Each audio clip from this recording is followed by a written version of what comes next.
Tony, I'll tell you what, and we want to make sure the audience knows if you can put your questions in the chat box. We certainly are going to make some time available for questions as well. And one of the things, Tony, that I'm really thrilled you're going to talk about is really that middle management space, right? How do you develop middle management in an inclusive way? Because so many middle managers are there that never get to that senior leadership, and you've certainly grown your career from the start to the highest levels of leadership. So I'm really thrilled to hear the things that you're going to be sharing with us. I got a couple of text messages before we got started with some leaders that actually wanted to join, but they'll get a chance to get the replay.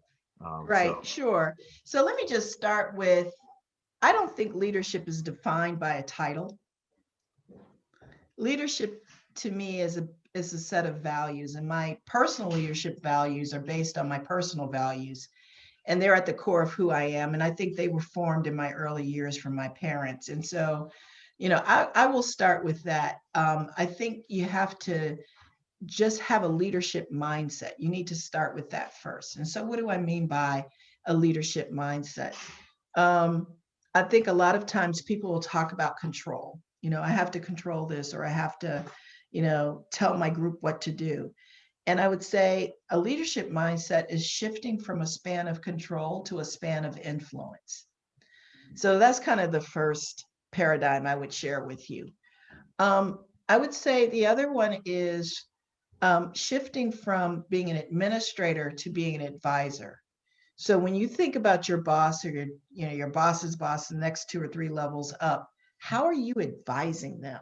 Because they need your insight, they need your input.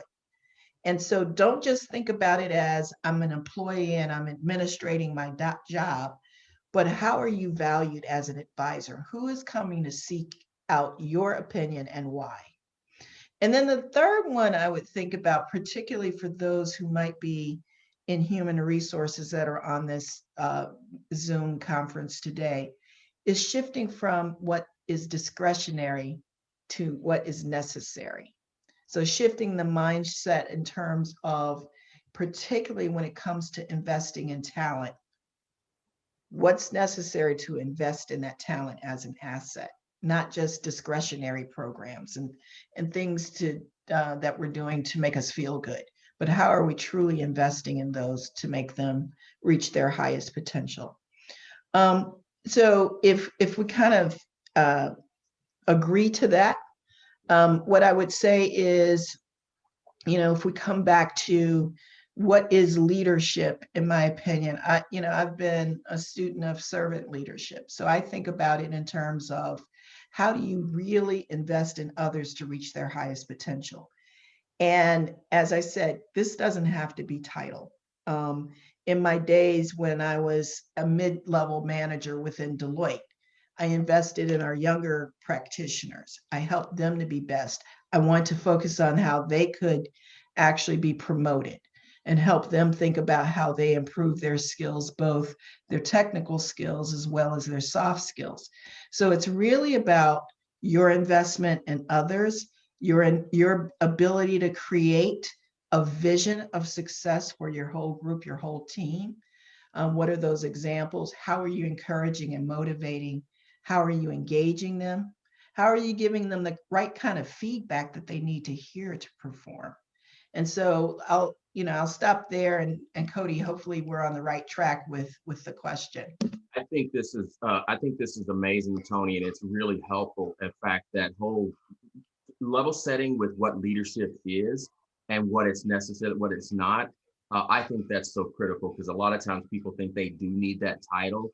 One of the things you and I had chatted about a little bit is just in that middle manager core, right? That's a place where those titles kind of can get into someone's headspace.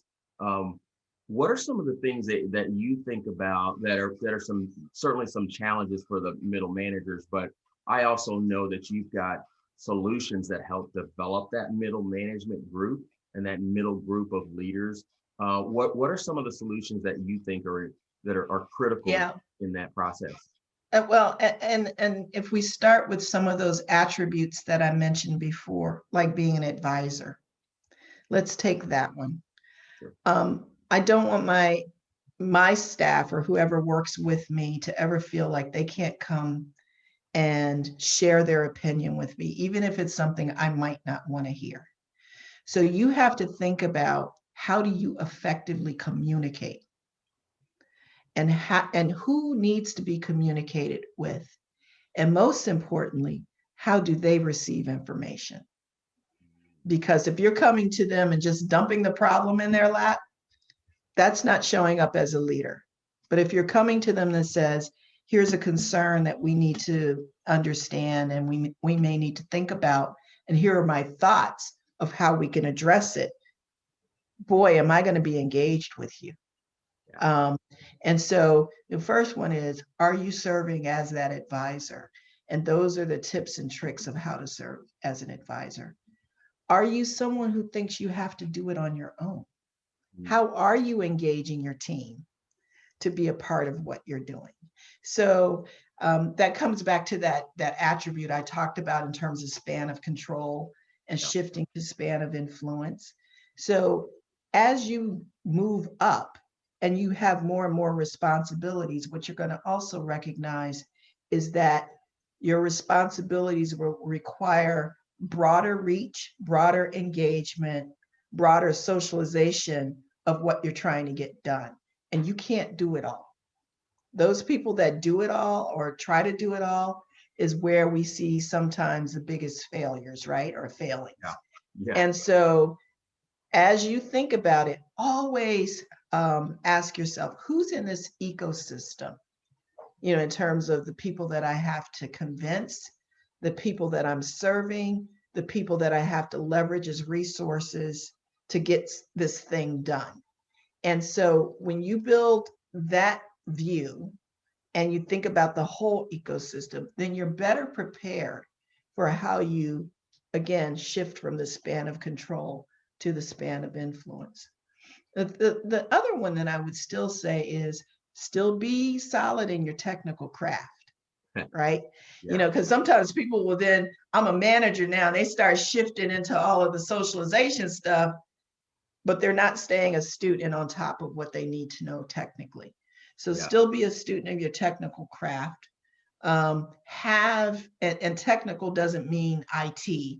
It means whatever it is, whether it's HR, whether it's finance, whether it's legal, but be that student, stay apprised, stay on top of it from a technical craft standpoint, and encourage your team to share and learn with one another. You know, Tonie, that is a great point. Just being that lifelong learner, I think is so critical. I mean, we see it all the time in the recruiting world. When you learn how to run recruiting, you forget that, oh, I need to keep learning about this space. I mean, you're a perfect example of that lifelong learner, right? I mean, you're embarking on additional education, which is far beyond anything that anybody is required to go do. Yeah, some days I wonder why I did this to myself, but yeah, I do appreciate lifelong learning. That is amazing.